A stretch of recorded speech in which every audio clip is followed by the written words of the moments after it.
Assalamu alaikum wa rahmatullahi wa barakatuh mes chers frères et sœurs. Aujourd'hui, Inch'Allah, nous allons voir l'importance de faire des bonnes actions pendant que nous sommes en vie. Car ce bas monde, comme vous le savez, est un champ de labour pour l'au-delà. Ce bas monde n'est qu'un lieu de négoce où se trouvent toutes sortes de marchandises que nous sommes censés acquérir en guise de provision. En guise de provision, pourquoi ? Pour l'au-delà, mes chers frères et sœurs, qui nous seront bénéfiques dans l'au-delà. C'est par l'acquisition de ces provisions que les premiers musulmans se sont distingués, que les pieux prédécesseurs ont connu le succès et que les véridiques ont réussi. Ceux qui ont œuvré ont récolté les fruits de leurs efforts, alors que ceux qui ont proféré des mensonges se retrouvent perdants. Ce bas monde est le désir de tous, les gens du paradis comme ceux de l'enfer. Et Allah Azza wa Jal dit dans le Coran concernant les gens de l'enfer: et là, ils hurleront, « Seigneur, fais-nous sortir, nous ferons le bien, contrairement à ce que nous faisions.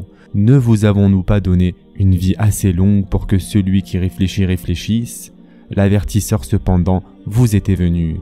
Eh bien, goûtez votre punition, car pour les injustes, il n'y a pas de secoureur. » Sourate Fatir, verset 37. Ou encore, si tu les voyais, quand ils seront placés devant le feu, ils diront alors, « Hélas, si nous pouvions être renvoyés sur la terre, nous ne traiterions plus de mensonges les versets de notre Seigneur et nous serions du nombre des croyants. » Sourate An'am, verset 27.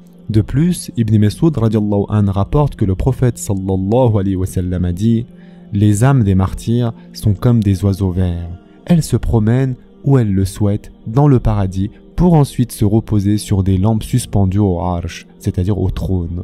Ils restent ainsi jusqu'à ce qu'Allah se tourne vers eux et leur dit: « Ô mes croyants, demandez tout ce que vous désirez. » Ils lui répondent: « Ô notre Seigneur, ramène nos âmes dans nos corps et renvoie-nous sur terre afin d'être tués encore une fois dans ton sentier. » Quand Allah a vu qu'ils ne demandent que cela, il les a laissés, et ce hadith a été rapporté par Muslim. Pour que ce soit clair, mes chers frères et sœurs en islam, Allah Azza wa Jal savait déjà au préalable ce qu'ils allaient demander et qu'ils ne seraient pas renvoyés sur terre. Cependant, par ce biais, il a seulement voulu informer les croyants encore en vie que le souhait des martyrs, qui sont au paradis, est de mourir sur la voie d'Allah Azza wa Jal afin de les y inciter. Mes chers frères et sœurs en islam, comme nous l'avons vu, les morts n'ont qu'un seul souhait, c'est d'avoir la possibilité de glorifier Allah Azza wa Jal, ne serait-ce qu'une seule fois, pour rajouter une récompense à leurs œuvres ou de pouvoir se repentir d'un de leurs péchés, ou encore une unité de prière qui l'élèverait en degrés. Alors, mes chers frères et sœurs, profitons de la vie présente, de cette vie précieuse, et préservons notre temps qui nous est imparti et qui est d'une grande valeur. Yani, mes chers frères et sœurs en islam, il est très important de comprendre que la durée de vie est limitée et que nos soupirs sont comptés. Chaque soupir réduit la durée de notre vie. Notre temps de vie sur terre n'est que peu de choses et ce qu'il nous reste à vivre l'est encore moins. Chaque instant est donc un bijou précieux sans valeur pareille et que rien ne peut remplacer. De cette courte vie dépend l'éternité dans la béatitude ou le châtiment douloureux.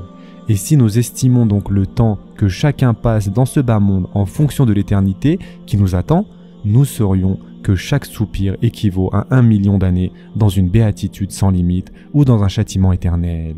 Et puisqu'il en est ainsi, ce bas monde n'a en réalité que peu de valeur.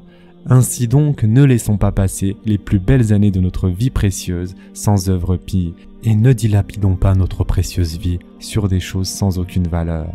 Efforçons-nous à chaque souffle d'obéir à Allah Azza wa Jal. Car mes chers frères et sœurs en islam, si on possédait un des bijoux de ce bas monde et qu'on venait à le perdre, ou bien même si on perdait ne serait-ce que quelques euros, on en serait peiné. Alors comment négliger le temps qui nous est imparti? Et comment se fait-il que nous ne nous attristions pas de voir notre vie s'échapper sans qu'il n'en revienne rien en retour?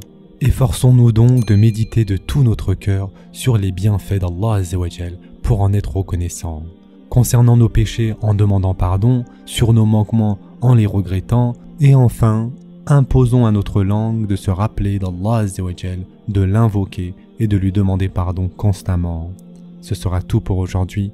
En attendant, prenez soin de vous mes chers frères et sœurs, et à très prochainement, Inch'Allah.